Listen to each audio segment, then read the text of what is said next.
So we are at the Kenzie Center, and today we are going to hand out some Kenzie cases to some very special kids. It's Kenzie Case Day! So right now we're getting the cases that we're going to deliver to the kids in the clinic today. So we're very excited. Hopefully they like them. Mackenzie was diagnosed when she was 3 years old. She went through 19 months of treatment and unfortunately lost her battle when she was 1 month to being 5 years old. I was 12. I was 10.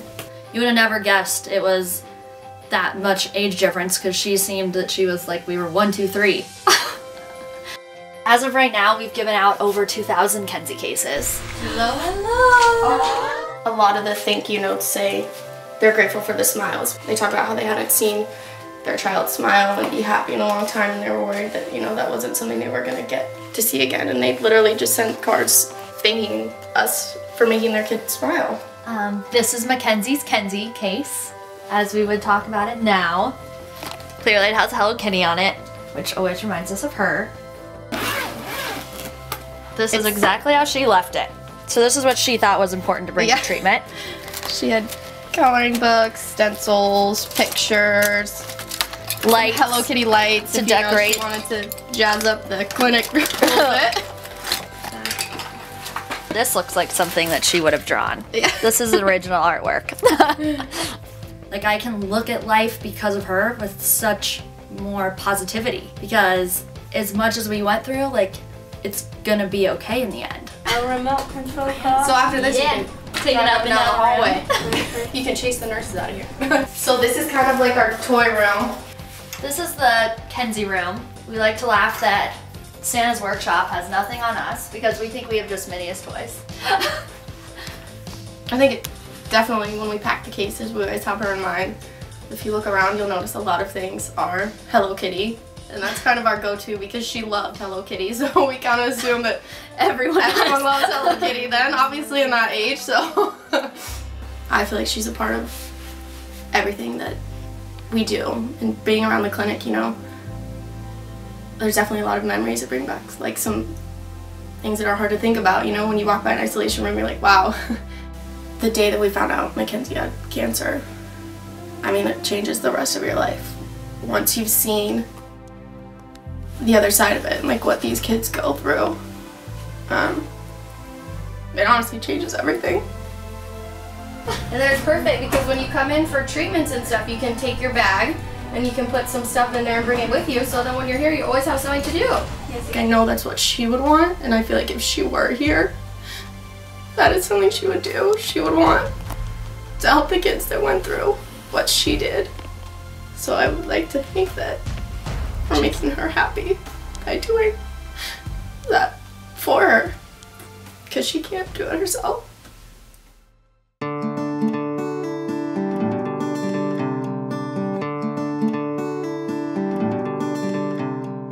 So when I was diagnosed at 3 years old in 1983, the prognosis was about 50%. Looking back, It looked like I didn't feel good. Just the way I'm sitting. Like, why didn't I catch that? Sometimes I kick myself. I brought it to her pediatrician, and he came in his office and he said, I don't even know how to tell you this. And I looked up at him and I said, what? And he said, I think she has leukemia. It was emotional, and of course she's looking up at me, and I'm alone. My husband was with our other daughter. And I think I just turned numb. And I started crying, and he started crying. I had Amanda in my arms, and she knew something was wrong. And she goes, I'll never forget it. Amanda looked up at me and said, Mommy, am I gonna die? And I just looked at her and I said, no, Amanda, you're gonna be fine. This is about a month after you started your treatment. Your hair was falling out. Why didn't you ever cut it? I don't know. I don't know why I didn't cut it. I don't know. Elsa didn't care. She loved you still. Oh, that's good. When she was going through her treatment, she kept saying, I want to be a nurse. I'm going to be a nurse like Jackie. Jackie was one of her oncology nurses, and she just loved her. They connected right away.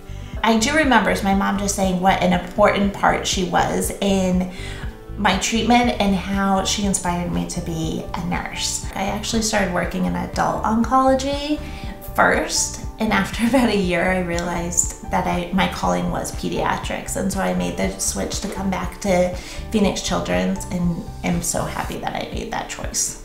The kids they'll still play while they're getting their chemo. They still laugh, they still want to interact with you. It's really a blessing to work with children. And there are those times that I realize that I was the same age, or it's the same diagnosis as I am, or just something about the family reminds me of my family. But it just kind of helps me relate even more and just kind of feel that bond stronger with those patients. Part of that has made her be such a terrific nurse, because she has a heart of gold and, just cares about everyone.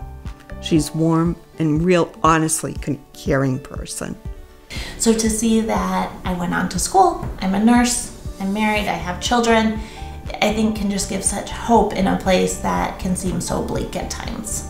But look at that little round face. You were happy. You were happy, no matter how many pills you had to take or anything.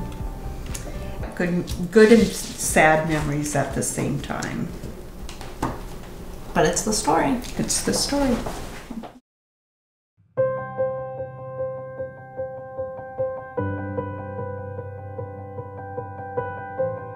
Ronan really didn't have any symptoms.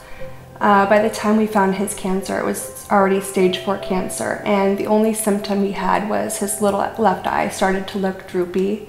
So I took him into my pediatrician, and she thought that he had a sty in his upper eyelid. So I then took him to a pediatric ophthalmologist.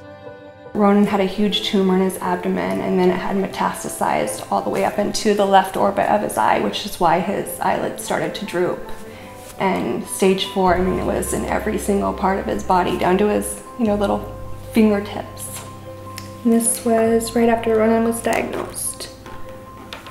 So this was after his surgery.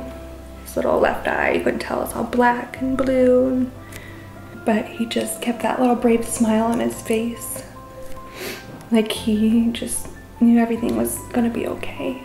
I always heard the word 30% chance survival, but I just, you choose to ignore that and think that your child's going to be the one that survives and beats all the odds. So I just, I never listened to that. I just kind of kept on the straight and narrow path of he's doing so well and he's responding well, which he really did up until the very end. So one of the things that I promised Ronan was that I was going to get him better.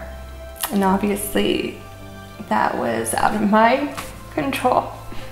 The second thing I promised him is that I would be here and continue to fight for him and everything that was stolen from him. I started the Ronan Thompson Foundation not long after Ronan was diagnosed, and that was mainly just because we had such an outpouring of amazing people in the community that wanted to help. And I knew no matter what happened with Ronan, that some good was going to have to come out of this. So I chose to start up his foundation and continue on, leaving his little legacy behind and helping others through this battle that they're going through. So the research that we're funding now is more, I would say, cutting edge. We're looking for new and innovative things that are towards the future of these kids, not the past, not the stuff that's not saving the lives of these kids, not the stuff that didn't save the life of Ronan. So we're looking for new groundbreaking treatments that are going to help these kids in the future. Ronan spent a lot of time at PCH, so it became really like a second home to us. I do have very fond memories of being there with him, and it was like a time where him and I were in our own little world together. And I look back now and it was, one of the most beautiful moments of my life was being there with him, going through everything with him, kissing that little bald head of his, and it was something that we really went through together. And I drive past that hospital so much and look up at it and think I would give anything to be back in there with him. So the times that I do get to go back, I don't know, it's not hard for me.